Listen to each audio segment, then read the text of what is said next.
Well, hello, everybody. We have reached the month of December. Welcome to Big Blue Avenue. I'm your host, Tom Scavetta, joined alongside Hank and Dichter. No Sam Cardona tonight, but Hank, happy to have you here. And 10 days rest for this Giants football team. We have a very exciting game to preview here tonight, as well as a very exciting guest. Absolutely. I'm really looking forward to discussing some Giants as always. Should be a pretty interesting week against a hated division rival. And I have a fun fact regarding this that I'm probably going to save for when I get to the preview week. But it's something that I can't that I'm not 100% sure about, but it's one that I'm probably going to go on a limit about. And you'll see why. I'm excited to hear about that. Hank is Mr. Encyclopedia, essentially, folks. But first, before we dive into our key takeaways from the Thanksgiving game, folks, make sure to check us out on all of our social media on Instagram, Twitter, and YouTube at Big Blue Avenue. Appreciate all the support. And a friendly neighborhood reminder that tonight's episode is presented by BetUS. Get your number one sports betting app with your promo code below at Join125. Get a 125% sign up bonus where you can bet on the go anywhere, anytime. That is BetUS, America's number one favorite sports book where the game begins. And now, Hank, let's get into our week 12 takeaways from the Giants Cowboys game. So the Giants, they've now lost two games in less than a week. The injuries are beginning to define this team and potentially its season, and it's clear as day that Daniel Jones and Saquon Barkley need help. When I look at this Dallas game, offensively, the O-line held their own, but Andrew Thomas did give up his first two sacks of the season. I think it speaks volumes to all the injuries the Giants have been dealing with, in addition to, Andrew Thomas is human. He's not going to be perfect every game, and that run defense continued to struggle. They allowed Zeke to rush for 92 yards on the ground. So a lot of mistakes on this Thanksgiving game, despite the score, the 28-20 final. I feel like that really didn't define the game, but the Giants worked with what they had, and unfortunately it wasn't enough. Yeah, I would definitely agree. And look, I'm not one of those people that likes to, go on the moral victory angle of things, so to speak, because obviously, with the Yankee fan in me, my thing is my expectation is usually as high as the talent. But in this case, the Giants just simply did not have enough talent to be able to overtake the Cowboys and win this game. It's that simple. But with that having been said, I'm glad the Giants pretty much were able to hang around in this game, at least in the first half with taking the lead. But unfortunately, and look, I can tell you all a lot about how there were some bad calls by the refs, but the fact of the matter is the Cowboys were just simply the better team. There's really no other way to put it. And you can also argue about a certain call that Brian Dable made at some point during the game on the 3rd and 1. But again, as much as I don't really agree with that call either, you can't really shame the Giants for losing this game. And I hate to say this about losing to one of my most hated teams, but that's the reality of the whole situation. However, with that being said, I think our opponent next week is definitely more beatable. In fact, I would argue they're on the same level as us. I agree 100%. We'll talk about Washington in just a little bit. We have comments coming in from Fonz DeFalco. Fellas, what's going on? Ready to make a future appearance? That's right. Fonz DeFalco was on our show earlier this year. He's our resident Baltimore Ravens fan here in New York, and he is going to come on our show one day. We'll figure that out with him and explain why Daniel Jones is a better quarterback than Lamar Jackson. You heard that correct. We'll have that segment live on Big Blue Avenue. Looking forward to talking to Alfonso about that.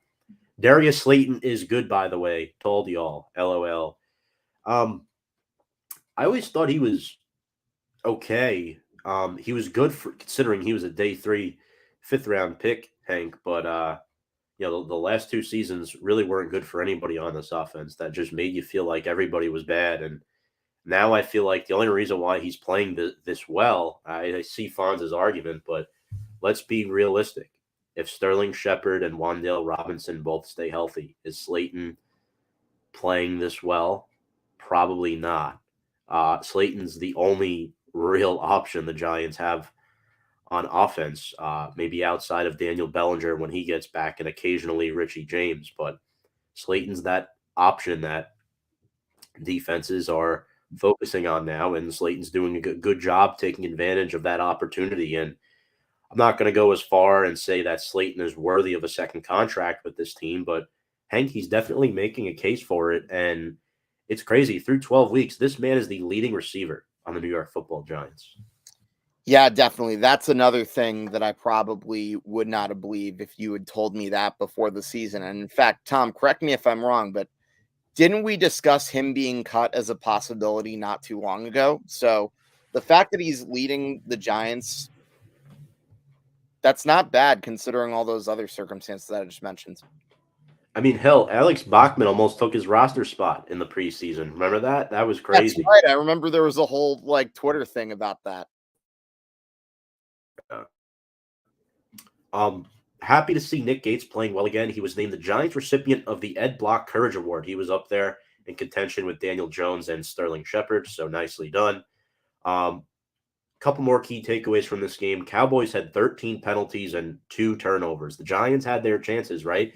They picked off Dak Prescott twice in the first half, once by Rodarius Williams, who I thought had a fine game, by the way, and the other one was Julian Love, but the Giants were unable to take advantage of that and extend their lead.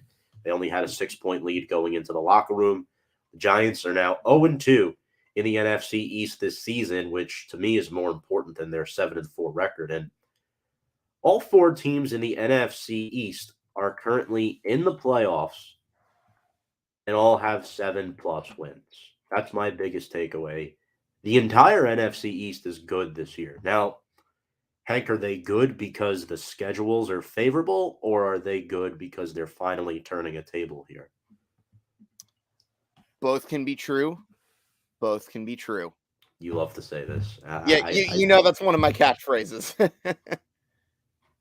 But no, seriously, I do think both can be true. I think Washington definitely benefited from having a good schedule, but if you really look at the roster around them, they're a team that has a really strong defense too. So I can definitely see why they're the way they are. And as far as the Dallas Cowboys go, like I just said, that is a roster that they always pretty much seem to have a talented roster. The issues with them for a while is one, the quarterback. And while Dak's been decent, I'm obviously not in the camp that sees him as an elite quarterback. And Tom, I think you probably might be on that side there. And I think there's one other thing that's holding them back, and that would be Mike McCarthy. Ask Brian Attard. He literally went on a rant about him on our last episode. As a neutral, right? Here. We're not Cowboys fans. Right. We're not Vikings fans. I know you spoke to Gabe last night on Review and Preview. This is just my opinion. And you know what? Some people will blow me up for this. Kirk Cousins is a better quarterback than Dak Prescott. You know why? Kirk Cousins doesn't miss time. And he'll consistently be good every week. And he was still putting up consistent numbers behind a mediocre offensive line in Minnesota over the past couple of seasons. So if you told me I have to pick between Kirk Cousins and Dak Prescott as my franchise quarterback, I'm taking Kirk Cousins, even at 33 years of age. I'm sorry. If you got a problem with that, then we can hash that out at a different time. But look, man, I'm just saying the Cowboys did not win because of Dak on Thanksgiving. I will tell you that. I mean, the man threw 2 picks in the first half. He did everything to lose this game against a banged up Giants secondary. It was not good. And to be fair, though, Dak was under duress a lot in this game. And Hank, that leads us to our New York Giants player of the week. And let's break this one down. This man finally got one. He's so deserving of it. The numbers aren't quite there yet, but he's trending in the right direction. It is none other than Kayvon Thibodeaux. Hank, take us away here. Well, basically, even though he did not get a sack, I would have to make the case that he was the one Giant that really stood out to us on a real positive side of things. And ultimately, that's why we selected him as our player of the week. But beyond that, let me read off the numbers, shall we? 9 pressures, 5 quarterback hits, 4 hurries, one of those tackles for loss. And I should mention that the only reason he did not get a sack in this game was because he was blatantly held. Otherwise, Dak had no shot in that during that play. He played 73% of the defensive snaps, 55 total. And in 9 games started, he's had 21 tackles, 1 sack, a forced fumble, 3 passes deflected, 8 quarterback hits, 16 pressures. Look, the numbers might not say too much about what he's done this year, but if you really look at it from the pure eye test, he's only going to get better. And I think he's only going to get stronger over the course of the second half. I just hope that he doesn't worry about the low sack totals. He had an 87.2 PFF grade against the Cowboys this week, and he also leads all rookie pass rushers with a 14% pass rush win rate. So again, there's a reason why you and I were very excited about this draft choice on draft night. And I'm sure Sam probably was too, I would imagine. Yeah, this was that home run pick. And I will say this. Yes, Kayvon Thibodeaux was held. Again, there were missed calls on both ends for sure. I didn't agree with the Tyre Phillips call, and there was at least 1 to 2 instances where Thibodeaux was being held. But obviously, we know that the Giants clearly lost this game. Comment here from Tyler Cooper. What's up, Tyler? Thank you very much for tuning in. Tibbs was a difference maker on Thursday. If he keeps playing at that level, we have a lot to be excited about. Absolutely. Guy can be very special. Yeah. And he agrees with what we're saying. Not to mention he was getting held on what seemed like every play. And correct me if I'm wrong, but I don't think that was really the first time this year where he was getting held and deprived of the sack. I think the issue nowadays in the NFL and why fans get really mad when flags are thrown and when flags aren't thrown is because, again, I don't like getting into the whole political landscape of this, but the gray area that has been introduced by referees where you'll call a holding penalty one play, but not on another play. And sometimes it has to do with your resume in the NFL, right? Like Kayvon Thibodeaux hasn't necessarily earned the right to get those calls, as where somebody like Aaron Donald or Von Miller will more likely than not get those calls. Kayvon Thibodeaux has to, earn that right. But yeah, it's unfortunate. I'm not going to say that's the reason why he didn't get any sacks, but it definitely lingers in the back of my mind a little bit. Hopefully it all works out. And a couple comments here. Thank you very much, Tyler, by the way. Much appreciated. Garth saying, what's up? Good evening, gentlemen. Wrapping Christmas presents currently while watching. Garth, it's December 1st. Maybe he wants to get ready early. Garth must be a Christmas guru. He must love Christmas. I love Christmas too. Don't get me wrong, but the last decade of Christmases haven't been great because the Giants have only been in contention once or twice. So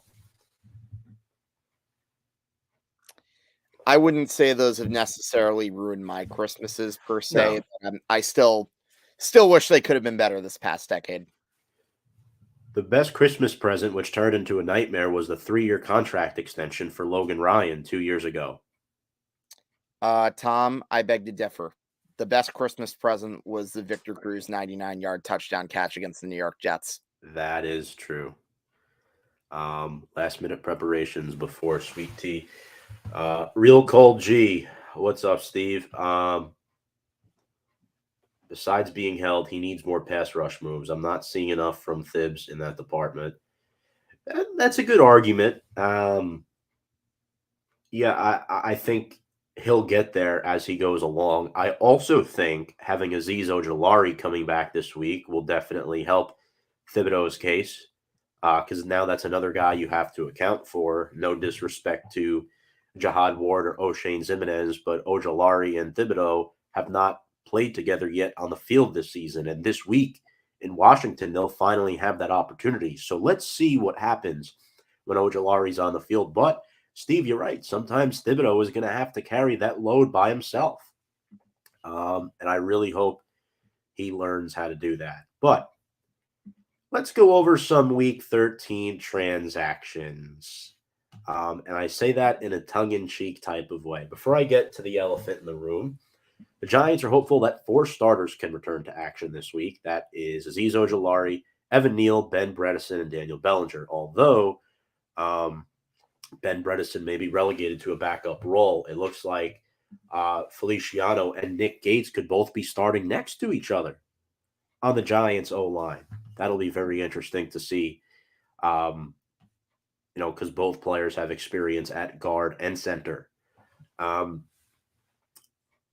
Tony Jefferson also designated to return. The Giants tried out veteran wide receivers Adam Humphries and Malik Taylor on Monday. Devery Hamilton and Trenton Thompson were re-signed back to the practice squad, and Robert Foster was terminated. Now, today, Malcolm Jr. had an official visit just days after he was kicked off a flight in South Florida for something about being unconscious, which I'm not going to get into. But, Hank, let's make the case for why the Giants should sign Odell Beckham Jr. and why the Giants should not sign Odell Beckham Jr. Let's start with why they should first. Now, before I give my reason for why they should sign Odell Beckham, I do want to make a little disclaimer. I am not at all advocating for the Giants to give him a blank check. In fact, I would argue that that decision would be downright stupid. But as far as why I think the Giants should sign Odell Beckham, I think one reason that they should is because, well, it's pretty simple. The Giants wide receiver core is absolutely paper thin. When Darius Slayton is one of your leading receivers, you can say that that's a good thing in the sense that, you're happy for him that he bounced back after a tough few seasons. But at the same time, what does that really say about your receiving core? You also have a guy that's massively overpaid and somebody I'm starting to get convinced that maybe Dave Gettleman kind of did give a blank check to at this point, who's not cutting it and absolutely not doing the job. And you have like so many other names on the wide receiver core who they're just not big names. You got Hodgins, who has more receiving yards, I might add, than that waste of space in Kenny Golladay. So, the Giants are just paper thin. And also doesn't help that some of your better receivers are pretty much out for the season. I'm, of course, talking about Sterling Shepard, who we really could have used this year. Yeah. I think the case for me with signing Odell is that the Giants are wide receiver needy badly. Again, Galladay's not cutting it right now. It's Slayton, James, and Hodgins as their top 3. That will not fly for the remainder of the season. Then you have David Sills and Marcus Johnson, who are borderline practice squad players. It's really, really difficult for me to see this team doing anything in the playoffs if they don't sign a receiver. I think Odell would be great if you brought him back on a 1-year deal. And I'm not an Odell fan at all. In fact, I despised Odell the last couple of years when he was on the Giants. The failure, the bashing of Eli Manning on the talk show. There was marrying the kicking. There was the fight with Alec Ogletree, and they then became teammates after that, which is ironic. There were just so many instances, one after another, that just made me dislike this guy more and more and more. But Odell is 30 years old now, just about. If the price is right, no pun intended, if it's a 1-year deal, you have to consider it. If he wants anything more than a 1-year deal, look, this man just tore his ACL. We don't know how he's going to play. We really don't. I'm not willing to give him more than a 1-year deal. I will cave in to a 1-year deal for Odell Beckham Jr., Hank. Now, the argument for not bringing in Odell Beckham Jr. Giants seem to have a really good culture. Will Odell bring a culture problem? There's a strong possibility. He did the first time around when he was here. I don't necessarily know uh, who. I mean, the only holdovers on the team are, well, Landon Collins, who they just brought back and is on the practice squad, Sterling Shepard, who he played with and is good friends with. He was teammates with Saquon for a little bit, Nick Gates as well. But other than that, I can't think of many other players. New coaching staff, new faces. So we'll see. I'm leaning towards don't sign Odell right now, only because I know he's going to want a multi-year deal, Hank. But I'm not totally against the idea if it does happen. Yeah, no, I am probably leaning the same way. And the reason is simply this: you really don't want to overpay for a short-term band-aid when you really need to focus on the main goal this off season, which is to say trade for a wide receiver then, which always made more sense than the idea of trading for a wide receiver at the draft date or at the trade deadline. Or you can always find a good receiver in the draft. I'm sure you and I will discuss this later on, but I think I would not be surprised if the Giants were somehow in a position to be able to take a wide receiver at the position they're in, because there are going to be teams that with quarterback needs. However, that's a tangent for another day. The whole point is I wouldn't necessarily hate the idea of having Odell Beckham. I mean, I didn't really despise him as much as you did. I always enjoyed his talent, but the antics that he did were a bit much for me. Let's put it that way. But no, if he's going to be here on a 1-year deal, fine. Not the worst thing in the world. Yeah, it's definitely a difficult situation. Tyler says, I'd love to have Odell back. I think he can really help DJ. On the downside, it is not unlikely at all to see him play 2 games and get hurt again. That's very, very true.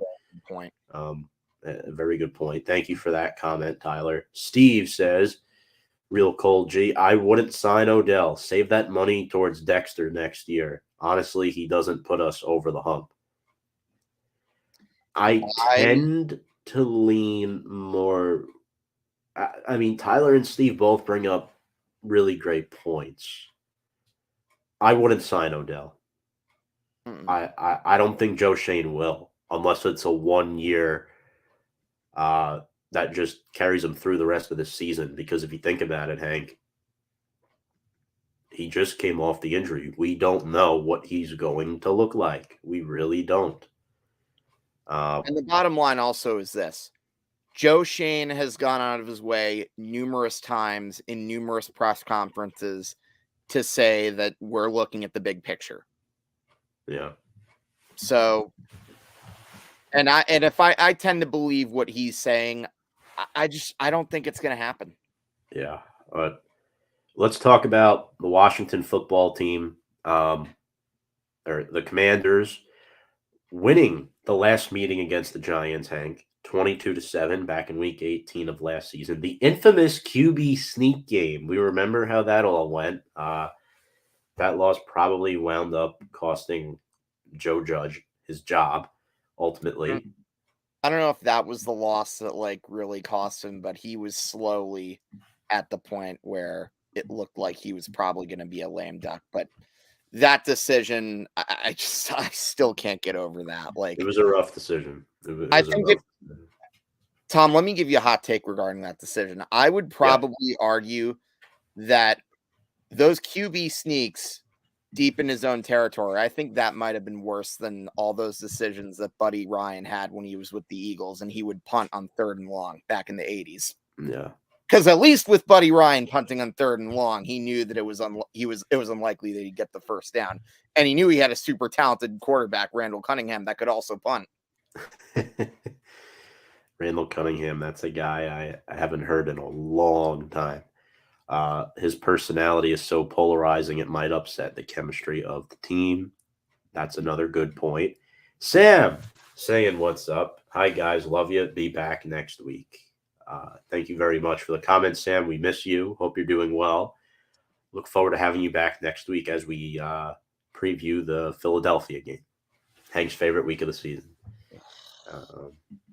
But before we bring on our guest in just about 3 minutes from now, Hank, let's go over some of the all-time series history for the Giants. It's funny, we were talking about the 2005 game today out of nowhere. So Giants and Washington have a deep, deep history. Yes. Well, Tom, I'm pretty sure we talk about a lot of random old Giant games out of nowhere, but that's been the case for the past 5 years that I've known you now. Mm-hmm. Yep. But the Wellington Mara game. Yeah, that's right. That was when Tiki had one of his most significant performances of his career, and he ended up I think he gave somebody in the Mara family the game ball after that victory, if I remember correctly. I think so. Might have been his grandson. Yeah, I can't remember off the top of my head, but it's funny. We talk about the Eagles and the Cowboys as some of our more hated teams, but I would definitely argue that Washington is up there historically as one of the Giants' biggest rivals, because the Giants have played a lot of big games against Washington. Especially that game is one of them, and of course, a lot of the games in the '80s, back when it was the Giants' defense against the Hogs, as they called them. But Tom, before we bring on Marty, I do want to give you the fun fact that I teased right as we were starting the show. Now, I don't know 100% for sure if this is true, but I'm going to go out on a limb and say this might be the first time in Giants history where they went before December without playing either Washington or Philadelphia, or both of them. I don't have the answer to that for you, but I that know sounds right. And the Giants didn't play Washington until December 1st, but as far as both of them in a season, I don't know if that's ever happened until now.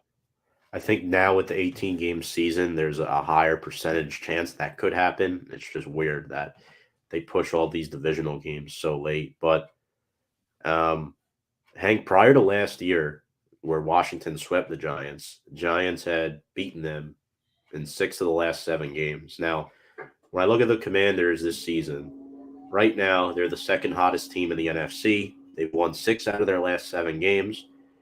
They beat the Falcons at home 19-13 on Sunday. Taylor Heineke had a great game. Brian Robinson had 105 rushing yards and a touchdown reception. Scary Terry and John Bates led the core in receiving. And they have a really talented young safety in Derek Forrest, 11 tackles, 3 picks on the season. Jamin Davis did a really good job stepping up for the injured Cole Holcomb. Deron Payne is always doing a lot of pain to opposing offenses. 6 tackles and 2 in the backfield. Montez Sweat had a sack and 2 QB hits, and Kendall Fuller is always a weapon in that secondary for them. And it's interesting. These two teams are trending in 2 different directions right now. Washington has the best record in the NFL since week 6. The Giants have lost 3 out of their last 4. And when I look at the identity of these 2 teams, Hank, they're both top 10 teams in rushing. So that should be very, very interesting to see what happens there with that. And I also want to shout out former Giant. I know November just passed, but David Mayo, he just posted on his Instagram today that he is supporting the Pat Tillman Foundation, which supports active duty service members, veterans, and military spouses. So shout out to you, David Mayo. Once a Giant, always a Giant. I believe he's starting for the Commanders now. So that should definitely be interesting. But Hank, any final thoughts here before we bring up Marty? Again, even though Washington was never quite as high on my despised teams list, the games between the Giants and Washington have often been pretty interesting, even though they've been on our side for most of our life. But definitely looking forward to this game, even if I'm very nervous about this. Let me just go on my wooden table right here. Knock on wood. As is my typical tradition. Absolutely. And without further ado, we'll bring up our special guest now, the one, the only, Commander Marty. Marty joins. Marty, long time no see. How are you? Yeah, good. Welcome. Glad to be back on the show, talking a little football, Washington Commanders and New York Football Giants. Should be a good one this weekend. Yeah, thank you so much for your time tonight. We really do appreciate it.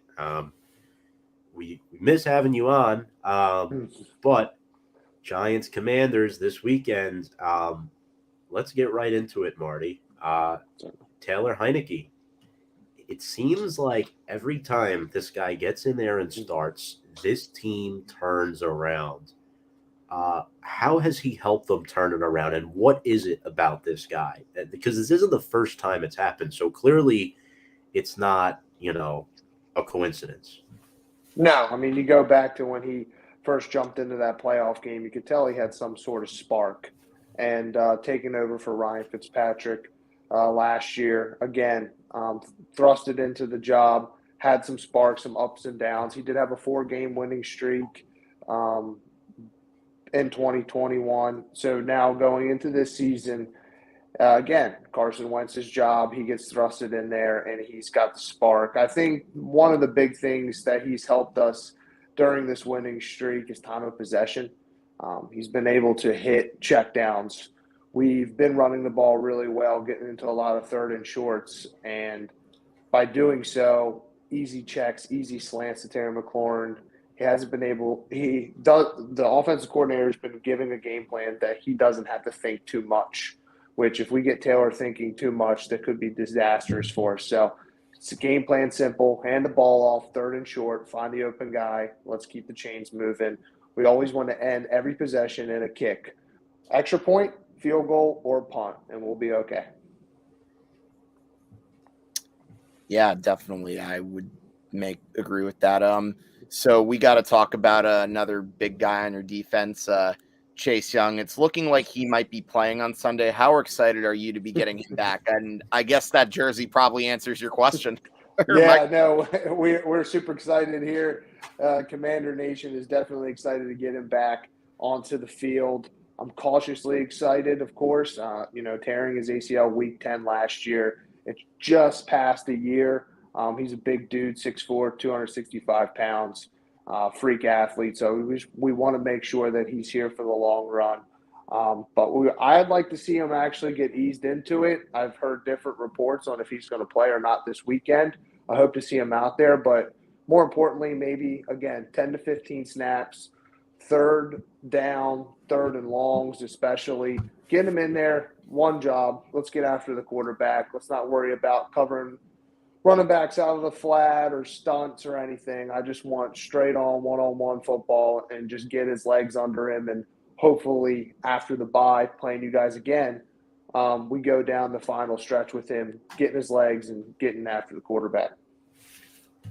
Yeah, I think having him is a huge lift defensively, but he joins a really, really good defensive line. Daron Payne, Jonathan Allen, and Montez Sweat, all with 6+ sacks, which is very concerning to me as a Giants fan. What challenges do those guys present to opposing O-linemen? I think first and foremost is their length. We saw it last week. Game-winning interception was caused by Daron Payne sticking his hand up, and that's something that goes unnoticed is batted balls. In the middle, Jonathan Allen and Daron Payne, very effective at that. And then on the edge with Montez Sweat, 6'6", can bend like a piece of paper, and he gets after the quarterback. So I think that's one thing that gets overlooked is their length. They just get after it in that sense. Also, their speed, of course, Montez Sweat, 4'5" guy.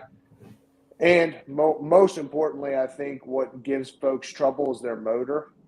These guys from Alabama, I mean, they come from the Nick Saban. They don't quit. There's no snaps off. It doesn't matter if it's 1st and 10, 4th and 1. You're getting the same player every single snap, every single possession, and it's been great to see. Yeah, definitely. And so I think my next question would be, we got to talk about the NFC East because it's funny. 2 years ago, it was considered the NFC least. Remember that? Certainly, yeah. We won the division at 7-9. That's when Taylor Heineke got thrown into the playoffs, and yeah, it's always been an up and down division, right? We've seen us usually in the last few years be the butt of all jokes, but it's nice to see everybody succeed. I think what Tom was alluding to earlier, some of the scheduling. Now we're going to start beating up on each other, so we might see some records go down, some records go up, but it'll be exciting to see down the stretch. So my first question with regards to the NFC East is, out of all the teams in your division being above 500, who are you the most surprised with? I think preseason, of course. Preseason, I would have to say you guys and the Giants. rebuild year, brand new coach. Didn't know about Daniel Jones or not, but it seems that you guys are running an effective offense. Defense is playing well and jumping off to a hot start. I think you guys really kicked it off when you beat the Green Bay Packers in London. I think that kind of put that, hey, what are the Giants doing up there? And just continually building on that. Mid-season, I'll say us starting 1-4. I mean, I would have never assumed to be in this position. So it's, again, exciting. Taylor Heineke is a big part of this, and it'll be good to see him on Sunday go after each other. Yeah, definitely. And I think my follow-up question with regards to this is, do you see it as a possibility that all 4 NFC East teams go to the playoffs? I'd like to say yes. I'd like to make everybody happy on the show tonight because we can figure that the Philadelphia Eagles and the Dallas Cowboys are going to make it. But unfortunately, just due to the scheduling, with us playing you twice, you guys still have to play the Eagles twice, I believe, and we have the Cowboys one more time. If we are able, the Commanders, to sweep, we have the Giants this week, a bye, and the Giants next week. This is crucial for our season. If we were able to sweep you guys, we would have a 96% chance to make the playoffs. If we split, we would have a 66% chance to make the playoffs. And if you guys sweep us, we would have a 12%. So I would assume with our records being very, very similar that you would be on the same end of those percentages. So mathematics tells me that unless we split and we both win some games here and there down the stretch, I think one of our teams is unfortunately going to be out. Yeah, I don't really know that that's very realistic. And I think the reason for that is simply this basic math. But without a doubt, and not to mention, I think the Seahawks very well ultimately could have like a say with regards to the tiebreaker of one of the two. Certainly. Like, let me just knock on wood once again, because I know it's again, I'd love to see it. You know, again, talking about 2 years ago, we hosted a playoff game at 7-9, but to have all 4 of us in there, that'd be an exciting wild card weekend with a bunch of us probably, definitely playing somebody out of our division. So a case for maybe even 3 of us moving into the Final Four there too would be awesome for the NFC East. Yeah, it's something about the East teams with doing really well too, because if you look at the AFC, that's the same thing. Yeah, the Patriots, I think, are in last place at 6-5. Yeah, and I definitely wouldn't want to play them. No, so it's exciting to be on this side. It's exciting to be in December. I know we talked or listening before jumping on talking about that Week 18 matchup last year. It's exciting to be in December and have both of these teams fight for something. It's always good to have the NFC East in the spotlight. Yeah, and I like all your points there on the playoffs. Now, switching gears here towards this Sunday's game, we've talked about some of the key players thus far, but who is one under-the-radar player on the Commanders who you think will have an impact in Sunday's matchup?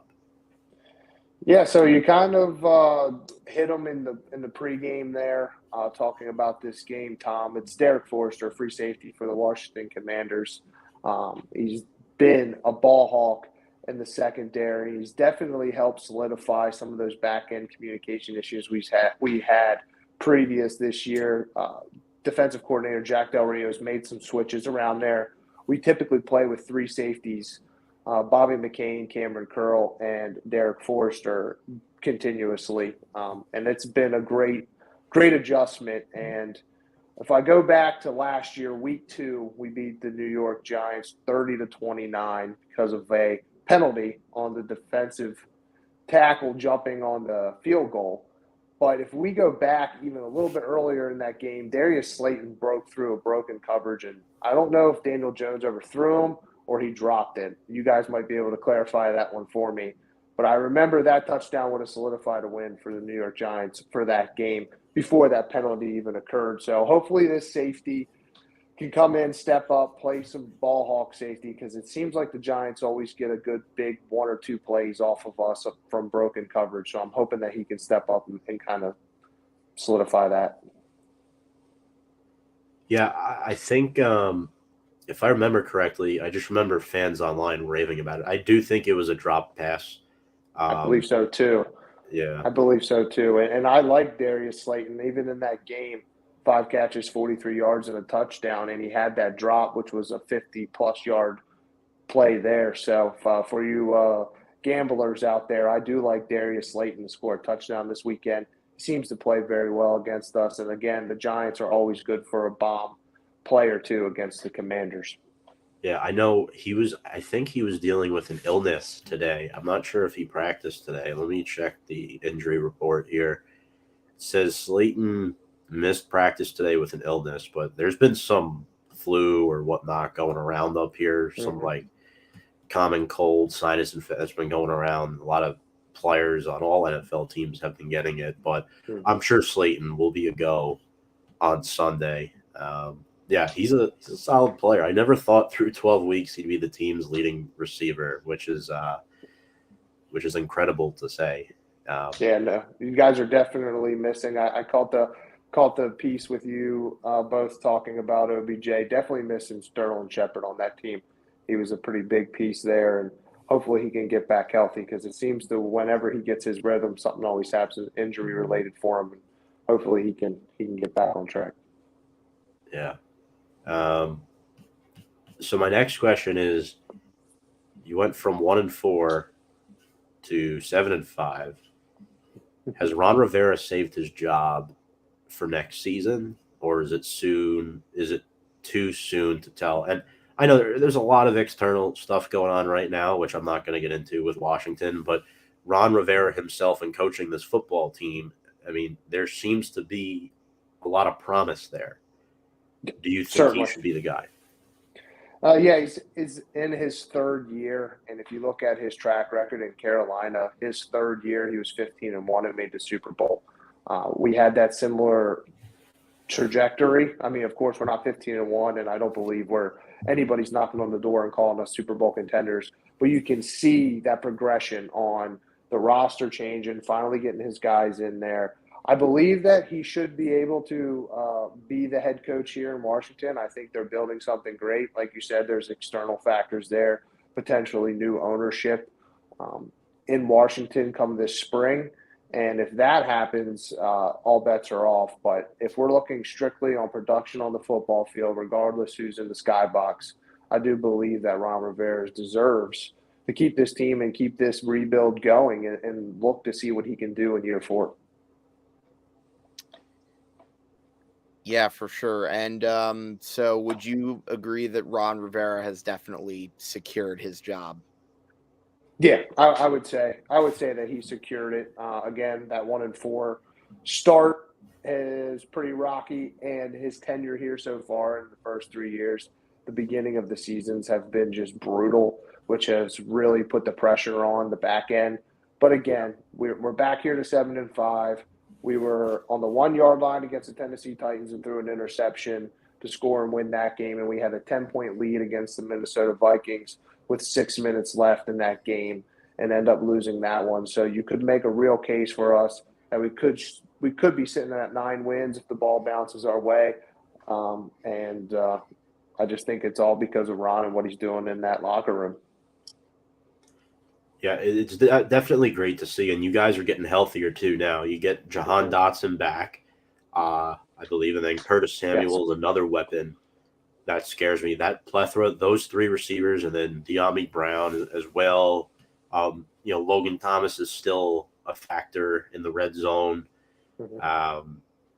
Man, like there's a lot of players that concern me because obviously we know a key for me in this game at least is getting pressure on Heinicke because the Giants do a good job of getting pressure, but they can't seem to get sacks. And now with Azeez Ojulari returning, I'm interested to see if it helps Kayvon Thibodeau out because you were mentioning before dumping off passes, slants to McLaurin.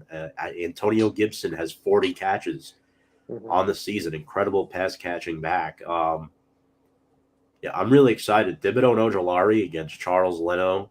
And who's your right tackle again? It's not Cosme, right? Cosme has been jumping in there. He was hurt with he had a fractured finger, but it has been Cornelius Lucas, who's been playing really well for us. But I believe going into Sunday, we've got some issues at right guard with Ty Turner out.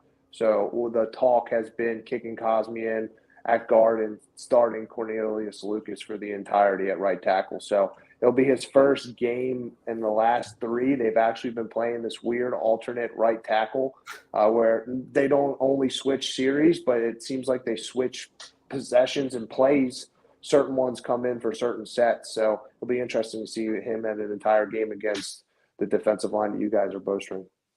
That sounds like us last year, Hank. Hank, Yeah. I want to ask you, what's one key for you in this game? Because it seems like in the past, and Marty, this is no knock at Washington whatsoever, but it seems like in years past decade or two, whenever the Giants have been struggling, Washington always seems to be the get right game. Up until last season, that is when you guys swept us, obviously. But Hank, what's the key for the Giants here? Because I'm trying to wrap this all together, and Washington is obviously, we know we're on a similar talent level. I would argue Washington more. I would say, but you talk to me. What are you thinking? I would definitely say one key to this game will definitely be, now I wouldn't say stopping, but containing Terry McLaurin. And that's going to be pretty difficult because as we mentioned, the Giants secondary is also pretty thin with regards to depth. And I think basically when it comes to stopping him, it's simply this. You got to know where he is at all times. You got to limit the big plays. And, Terry McLaurin's had a lot of those plays, but I think one guy who's definitely capable of stopping him would have to be the guy who's been very versatile in our secondary. That's Julian Love. But yeah, I would say definitely containing him because, again, I don't think the Giants have the personnel, at least in terms of being healthy, where I can really say they'll stop him. That's not going to happen, but at least containing him. And with the Taylor Heineke at the helm, that's something that has definitely helped Terry McLaurin. With Carson Wentz in the starting lineup, Terry only averaged about 3 to 5 targets a game, and now he's sitting about 8.5 to 9 targets a game, and that's only been going up. So it's been great to see our playmakers. And again, Hank, that would definitely be a key for the Giants because we know watching he's going to get targets. Mm-hmm. Marty, what's your key for the Commanders in order to win this game? And what you would say is one thing they absolutely have to do to beat Big Blue? I'll just say it out here. Daniel Jones looks like Joe Montana against the Commanders most of the time. He has a great record against them. Some call him the White Mike Vick. He's gotten all kinds of nicknames on the chatter boxes down here in D.C. He has played great against us. I don't know why. I guess he just likes to beat up on us. But one key for us would definitely have to be to limit the big play. He always seems to find a wide receiver sneaking through the slot area and just beating a busted coverage. So if we can limit that, stop that. I mean, just if we could just not let them have their big play. I think both of our teams have similar styles in what they want to do. We want to ground and pound. We want to make this game short. We want to see if we can get a couple turnovers, and we want to see if we can get a couple big plays. And if we can limit the big play, I think we'd have a chance to win this game. Definitely. I was thinking Jones on his legs too is dangerous, as you know very well. We remember the ultimate Chase Young game that we had a few years back. Yes, that was it. That was again another time where these football teams were playing in December and fighting for draft position. So it's just great to jump on tonight and actually talk about playoff football. Talk about two teams that deserve to be there, two fan bases that deserve to be there, and just ready for Sunday at 1:00 and watching these two teams hit each other. Yeah, I do agree. And I think for us, I guess my key is establishing a run because over the past 2 weeks, there's been no running game established. And that's why the Giants have lost both of those games. The Giants, throughout the entirety of the season, have the 6th best rushing attack in the NFL. But the duo that um, Washington has, Marty. I like to call them the Bama boys, and Allen and Payne, Yes. combined for 13 sacks and 25 tackles for loss. This is at the defensive tackle position. Yeah. Combined for 13 sacks. They get after it. They get after it in the run game. They get after it in the pass game. One thing that Atlanta exposed a little bit that I think that we'll see the Giants do, and if Brian Dayball, if you're listening, you can turn it off right now. The Atlanta Falcons were actually triple teaming. What they would do is they'd bring two blocking tight ends. They have two really good blocking tight ends, and they would take three interior linemen and block Jonathan Allen. They'd take the other two on the left-hand side and block Daron Payne, and they would take tackles against the defensive ends. Our linebacker play has been sub-bar. Jamin Davis has been coming on a little bit, but for the most part, they've been lackluster to say the least. And teams, the Atlanta Falcons especially, they averaged over 7 yards a carry against us for that game. And I think they just basically said our running backs are better than your linebackers. We'll beat you to the spot. And I think I could see a similar game plan for the Giants with Saquon Barkley, one of the best running backs in the league. I think they'd love to take Saquon Barkley versus our linebackers one-on-one all day long in the second level and see who can win. And Hank, I want to ask you this to build off Marty's point. Mm-hmm. I feel like it's not just Barkley against them. It's Barkley and Jones. Do you agree with that, or – Oh, I completely agree with that. I think Washington's, edge rushers are going to be a very tough obstacle for the Giants in this game. And, I think really we're going to see how much reinforcements we get back with this offensive line. I would hope that the return of Evan Neal can definitely help in that department because, look, we talked about our concern with Saquon Barkley and him possibly dealing with the effects of the shoulder. But again, I think you also have to factor in that the offensive line hasn't exactly been of the best help with regards to Saquon Barkley. So in other words, Tom, it can be both. It can be both. I mean, Saquon has those 7 touchdowns, just 8 yards away from 1,000 yards. I never thought I'd be saying that 12 games in this year. I'm happy I can. That interior line concerns me. I mean, hell, Jack Anderson started on Thanksgiving. That's how poor we've been in depth. So if John Feliciano can come back, you can slide Nick Gates out to left guard, who allowed just one pressure this past week. And I think those two can potentially do a decent job in there with Mark Lewinsky on the other end and try to fend off this Washington interior rush. But, man, when you spend 2 first-round picks on defensive tackles, I mean, they've lived up to the hype, Marty. They really have. They definitely have, especially this year. It's taken a while for it to gel. Chase Young being out and not being a part of that gel kind of hurts as a fan that he was the second overall pick. But honestly, the way those guys have been playing, they haven't missed a beat. And again, we spent 4 consecutive first-round picks on that defensive line, 5 consecutive on the defensive side. So it's good to see some of those young guys finally filling those shoes. Absolutely. Now, Marty, if you had to steal one player from the Giants, who would it be and why? And Hank, start thinking because I'm going to ask you the same thing for Washington in a moment. Yeah, so this was a tough one for me. I'm a big Saquon Barkley guy. I'd love to steal him. I think he's a great talent. But again, we've got 2 great running backs. Well, I shouldn't say we have 2 great. We have 2 solid running backs that definitely feed off of each other. So I'd probably have to go with Andrew Thomas, left tackle from the Giants. Our offensive line has been playing pretty good, but an upgrade there to PFF's third-ranked left tackle. I'd love to have him on the team, give us more versatility, more depth, and I think he would solidify the left side for us moving down the line. So if you want to trade him our way, we'll gladly take him. It's a great pick. Mm-hmm. Especially the way he started out. Last year, you took Bradbury. Remember that?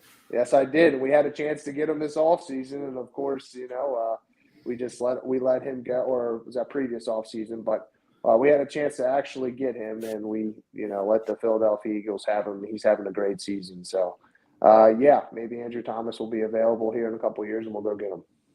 Who knows? And I like the pick of that because Gibson and Robinson, I think both have over 450 rushing yards apiece. Yep. So, as good as Saquon is, the two of them are fine. I think you're fine with those two. But Yep. Yeah, no, I definitely like that pick. And then even Evan Neal coming back from injury, he'd be another guy that'd be a great piece on that offensive line for us. Henry. That's a great pick, and I'm glad that you said Andrew Thomas because I've been on record saying that he is arguably the most valuable player for the New York Giants, at least if we're talking about offense. But as far as my pick for guys to steal from your Washington Commanders, and I love how you still have their old name sneaking in on your jersey, by the way. I just wanted but no, my guy that I would steal, I have a few. I definitely was considering guys like Montez Sweat and Chase Young. However, I think I really am going to base this off of position of need. And so I'm going to go with Scary Terry for the obvious reason being that, who do we have at wide receiver? Kenny Golladay, Isaiah Hodgins, Darius Slayton. No. Paper thin. I got to go with Scary Terry, and I think he would definitely be a massive upgrade. Yeah, he's a great team leader. Started his career here as kind of that deep ball threat and has slowly progressed into all three levels. He runs slants well, drags, screens, and again, he can take the top off. So he's definitely progressed to one of the best wide receivers in the league in the top 10, I believe, and he'd be a great fit in the blue too. I wouldn't want to see it though. That's a good pick. I'm going to go a little different here because we also have a gaping hole at cornerback, and Washington has a solid one in Kendall Fuller. Again, you don't need a superstar cornerback, but Fuller is by far a massive upgrade over anybody we have right now. That's not including Adoree Jackson. If he was healthy, I'd probably agree with you, Hank, and go with Scary Terry. But, I mean, right now, we don't even know if Fabian Moreau is going to play. So, again, we might be looking at Nick McLeod and Cordell Flott as the starting corners on Sunday, which is concerning. And, Marty, I just want to ask you this as an outsider looking in. Have you heard of Cordell Flott or Nick McLeod? I have not. Fabian Monroe, we drafted him out of UCLA. That's right. He spent some time here, and I believe he researched his career a little bit down in Atlanta before coming to you guys. So that name sounded familiar. I'm glad to see him still on the football field. But the other two, unfortunately, no, I have not heard of them. So it'll be interesting to see if Taylor Heinicke can take advantage. Which works right into your advantage. Heinicke 5-1 as a starter this year. Let's see if he can make it 6-1 on Sunday. Let's get to our game predictions. First, we'll go over Sam's, who's not here tonight. She says after 4 straight wins, Taylor Heinicke is starting to break a bit. She has the Giants winning 24-21. So she has Washington scoring 3 touchdowns and us getting 24 points. I even think that might be a little generous as far as the scoring goes. I think it might even be lower than that. Marty, who do you got winning this one and score? Yeah, I think I'm going a little opposite too with the scoring aspect that you just mentioned, Tom. I think you guys got some injuries on the back end. Game planning for us, everyone's going to want to stop the run. And I see for this game to try to be the Taylor Heinicke come-out game where he can maybe get 2 to 3 touchdown passes. And I think they're going to put the ball in his hands a lot. And the fan of me hopes that it goes well. And if it does, I've got the Commanders 28, Giants 22.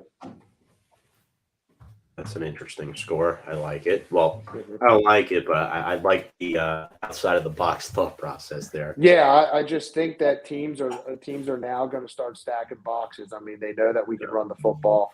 And again, you just mentioned you've got some injuries in the back end. I think that if Taylor can not make the big mistake, we can score 28 points. But we haven't done that all year except for twice, so we'll see if that All right, so 1-1 so far. Hank, who do you got? I hope I'm wrong. I really hope I'm wrong, but I have the Commanders edging the Giants just barely, and the reason why is while I do think the reinforcements could help the Giants, I do worry that some of the injuries are going to be tough to overcome, and I think ultimately a heartbreaker happens. But yeah, it's going to be a really close game, but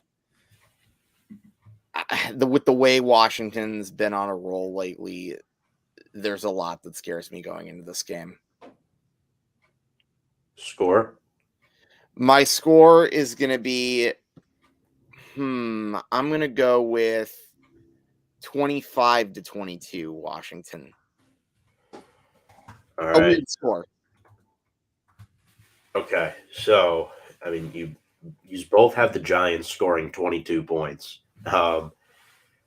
So for me, oh gosh, I could even this up here, or I could tilt it in Washington's favor. So we've talked about all things considered.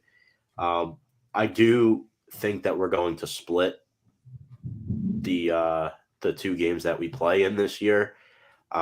Looking at things, the Giants have played a lot better at home than on the road. So with that being said, I'm going to take the Giants for this one by a final score of 23-20. One thing we didn't talk about as well is the 10 days rest for Big Blue to get a lot of these guys healthy. And I almost forgot to mention this. This is shame on me, but rookie tight end Daniel Bellinger with that eye injury will likely be back starting this week, which I think is a huge boost for the Giants offense. But I could easily see the Commanders having a fourth quarter lead and Daniel Jones gets his sixth fourth quarter comeback win of the season.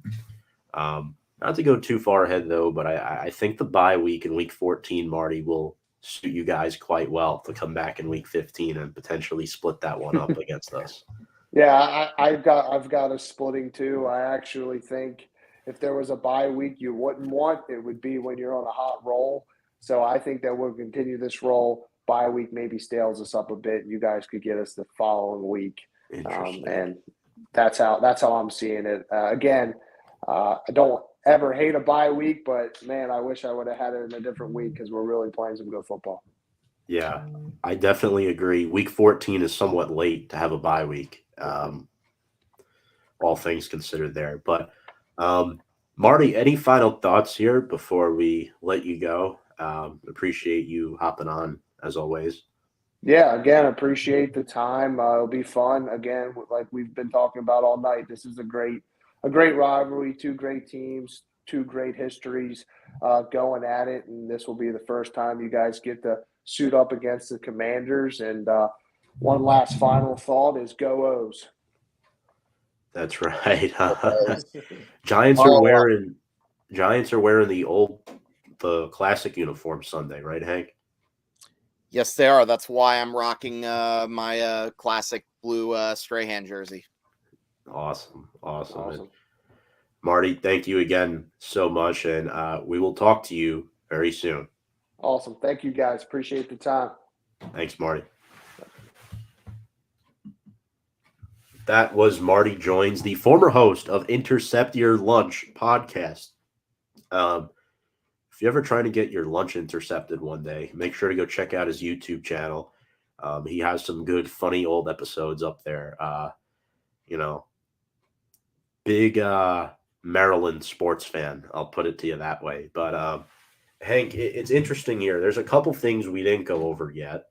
And we talked about all the key players in this game. I would potentially look at Cameron Curl, too, as a guy that I might steal.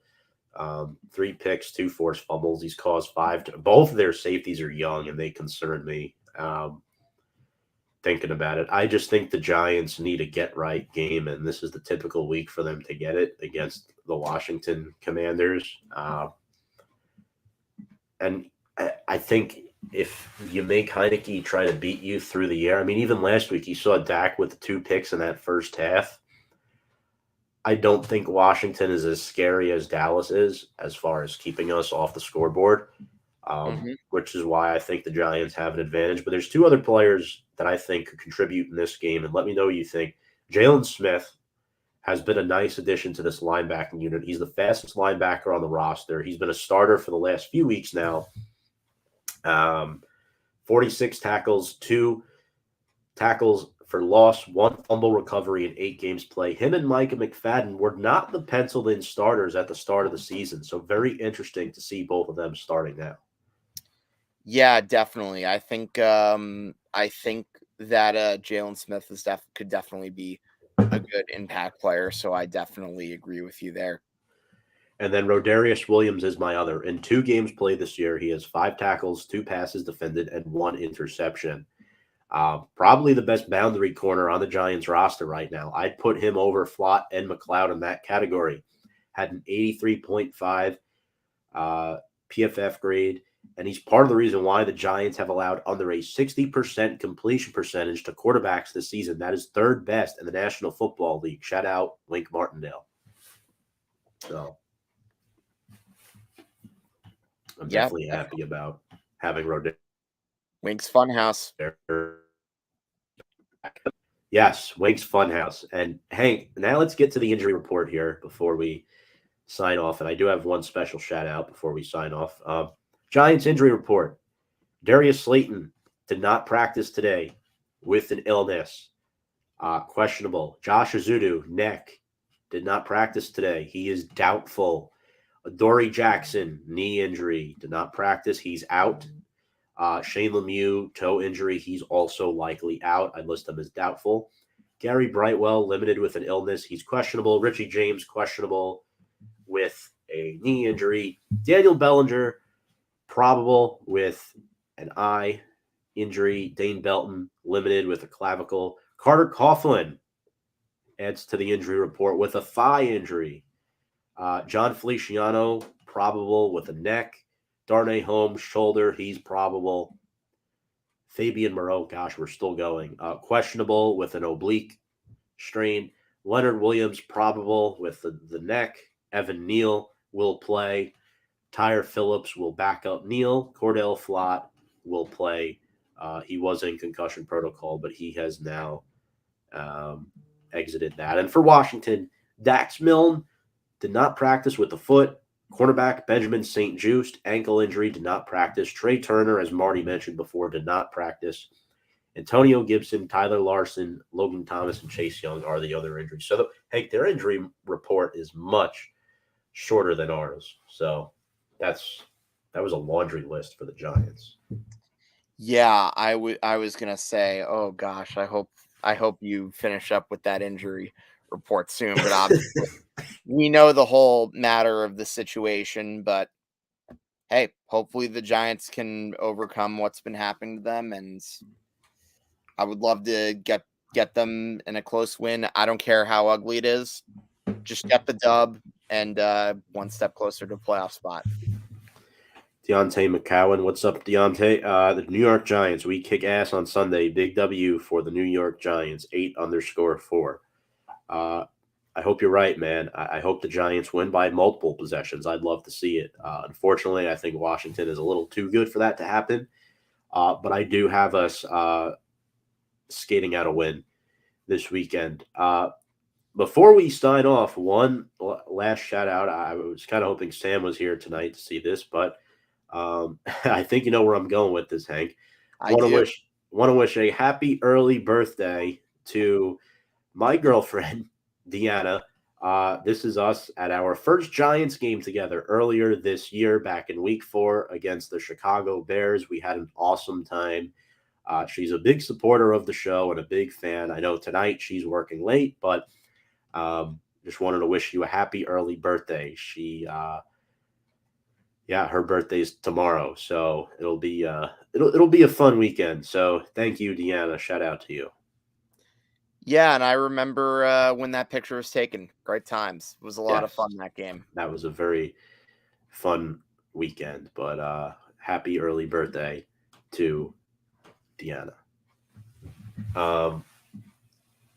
Hank, any final thoughts? Just get the dub. That's all I'm going to say. Just get the dub. I don't care how you do it. But at the same time, let me just remind you once again, not too many people thought that we'd even be playing meaningful games in December. In fact, yours truly had the Giants winning exactly 7 games before the season. Now look where we are. Big game against Washington.